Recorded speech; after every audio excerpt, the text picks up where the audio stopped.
Hello friends, जैसे कि आप जानते हैं कि एवरी थर्सडे को मेरा पर्सनल फाइनेंस से रिलेटेड वीडियो रिलीज होते हैं। तो आज हम जानेंगे बैंक एसेट्स के बारे में। जो लोग पहले बार मेरे चैनल पर आए हैं और उन्होंने पुराने वीडियोस नहीं देखे हैं तो एक बार देख लीजिए।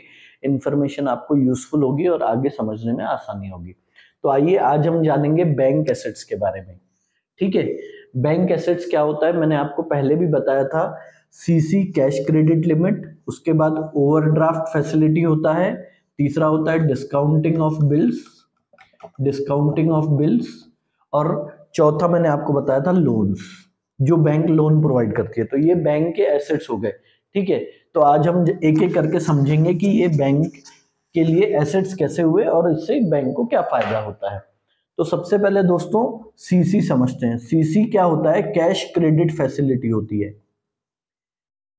कैश क्रेडिट फैसिलिटी, ये जो फैसिलिटी होती है ये जनरली दी जाती है बिजनेसमैन्स को, जैसे कि सोल प्रोप्राइटर हो गया, पार्टनरशिप फर्म हो गई, कंपनी हो गया, या फिर HUF हो गया, हिंदू अनडिवाइडेड फैमिली।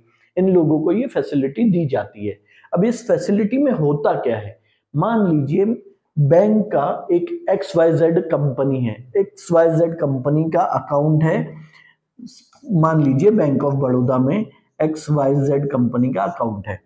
तो XYZ कंपनी के अकाउंट में अभी सिर्फ 10,000 रुपीज है, लेकिन एक पर्सन वाई है जिससे उन्होंने सामान परचेस किया है।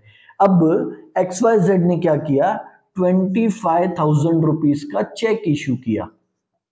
ठीक है, चेक इशू किया, किसको किया? वाई पर्सन को। ठीक है, जब ये वाई बैंक के पास जाएगा चेक लेके 25,000 रुपीज का, तो बैंक क्या करेगा? ये 25,000 रुपीज इसको पे कर देगा। अब आप बोलेंगे कि उसके अकाउंट में तो सिर्फ 10,000 है, लेकिन बैंक ने 25,000 क्यों पे किया?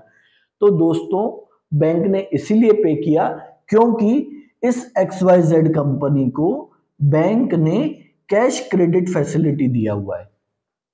हम मान लेते हैं यहां पे कैश क्रेडिट फैसिलिटी 1 लाख का दिया हुआ है। ठीक है, तो अब उसके अकाउंट में 10,000 है, लेकिन चेक कितने का है? 25,000 का। तो 25,000 में कम कितने हैं? 15,000 रुपए। तो क्या हो जाएगा? 15,000 रुपए बैंक अपने पॉकेट से वाई को पे कर देगा। और इन दैट केस ये जो 15,000 है ये लोन हो गया किसके लिए? XYZ कंपनी के लिए। XYZ कंपनी के लिए ये 15,000 हो गया लोन, और XYZ कंपनी को बैंक को इस पे इंटरेस्ट पे करना पड़ेगा। ठीक है, तो समझ गए हम कैश क्रेडिट फैसिलिटी क्या होती है। हमारे अकाउंट में अगर पैसे कम भी रहें फिर भी बैंक हमारे तरफ से जिसको हमने चेक इशू किया है या पेमेंट का ऑर्डर किया है उसको बैंक पे कर देता है। सिमिलरली ओडी के बारे में समझेंगे। ओडी क्या होता है? ओवरड्राफ्ट फैसिलिटी होती है। ये फैसिलिटी जो होती है कंपनियों को न देते हुए इंडिविजुअल पर्सन्स को मिलती है, जैसे कि मैं हो गया, आप लोग हो गए, या फिर जो लोग सैलरीड क्लास होते हैं। इसमें भी सेम कंडीशन होती है। मान लीजिए मेरे अकाउंट में 10,000 रुपए हैं, मेरे को 50,000 का ओवरड्राफ्ट फैसिलिटी मिला हुआ है बैंक की तरफ से। मैंने किसी एक्स पर्सन को 15,000 का चेक इशू किया। जब ये एक्स मेरी बैंक के पास जाके उनको बोलेगा कि ये चेक के अगेंस्ट में पेमेंट कीजिए, तो बैंक क्या कर देगा? उसको 15,000 पे कर देगा। भले ही मेरे अकाउंट में 10,000 है, लेकिन बैंक अपने तरफ से 5,000 पे कर देगा। तो ये क्या हो गया? यहाँ पे 5,000 रुपए ओवरड्राफ्ट मिला मेरे को, ये ओडी फैसिलिटी मिली। मेरी लिमिट जो है 50,000 की है, लेकिन मैंने यूज कितना किया? 5,000। तो मैं जितना पैसा यूज करूंगा उतने पैसे पर मेरे को बैंक को इंटरेस्ट प्रोवाइड करना पड़ेगा। इस फैसिलिटी को ओवरड्राफ्ट फैसिलिटी बोलते हैं। और ये जो फैसिलिटी होती है ये शॉर्ट टर्म के लिए होती है, लंबे समय के लिए नहीं होती है। ठीक है, हम इसको शॉर्ट टर्म लोन भी बोल सकते हैं। अब तीसरा हम जानेंगे डिस्काउंटिंग ऑफ बिल्स।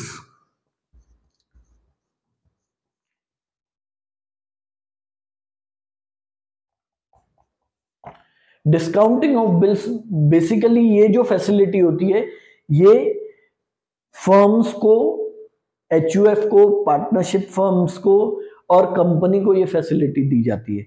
मान लीजिए मैं एक बहुत बड़ा व्यापारी हूँ, होलसेलर हूँ, ठीक है, और मेरी कपड़ों की शॉप है।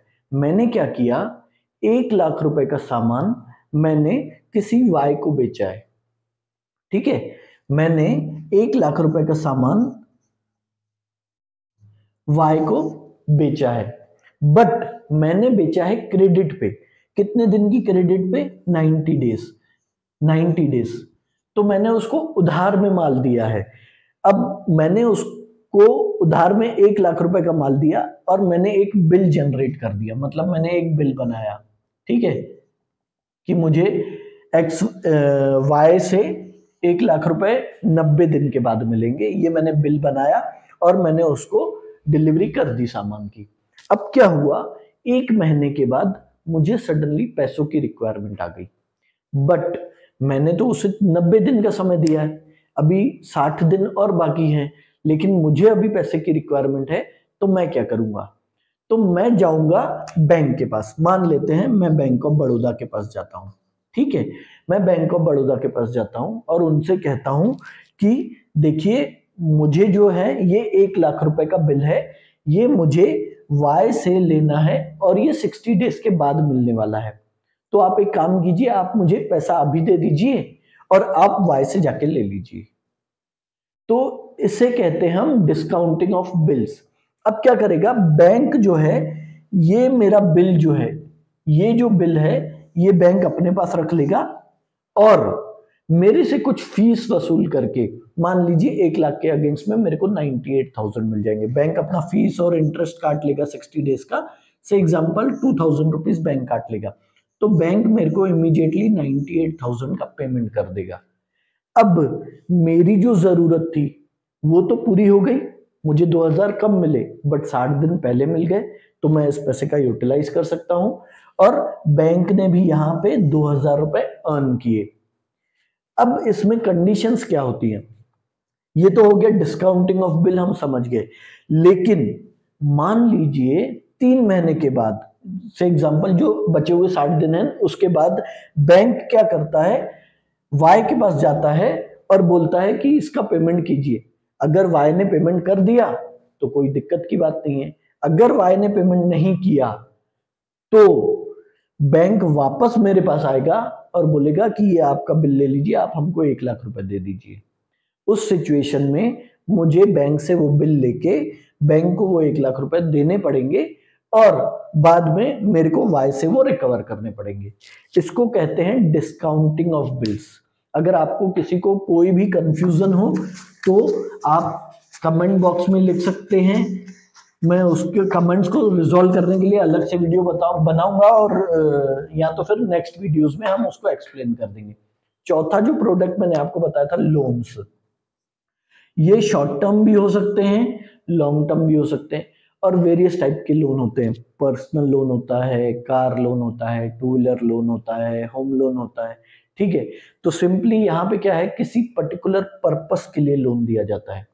पर्सनल लोन मतलब मेरा कुछ पर्सनल यूज है, होम लोन मतलब घर खरीदने के लिए लोन, प्लॉट लोन मतलब प्लॉट खरीदने के लिए लोन, व्हीकल लोन मतलब व्हीकल परचेस करने के लिए लोन।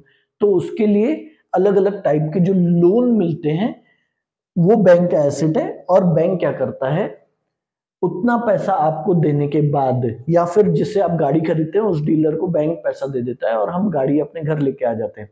उस सिचुएशन में हमको एवरी मंथ इंस्टॉलमेंट पे करना होता है, ठीक है। मान लीजिए मैंने 10,000 रुपए का लोन लिया और बैंक ने मेरे को 12,000 रुपए मुझे बैंक को पे करना है, तो मेरी 1,000 की मंथली इंस्टॉलमेंट हो गई इंटू 12, ठीक है।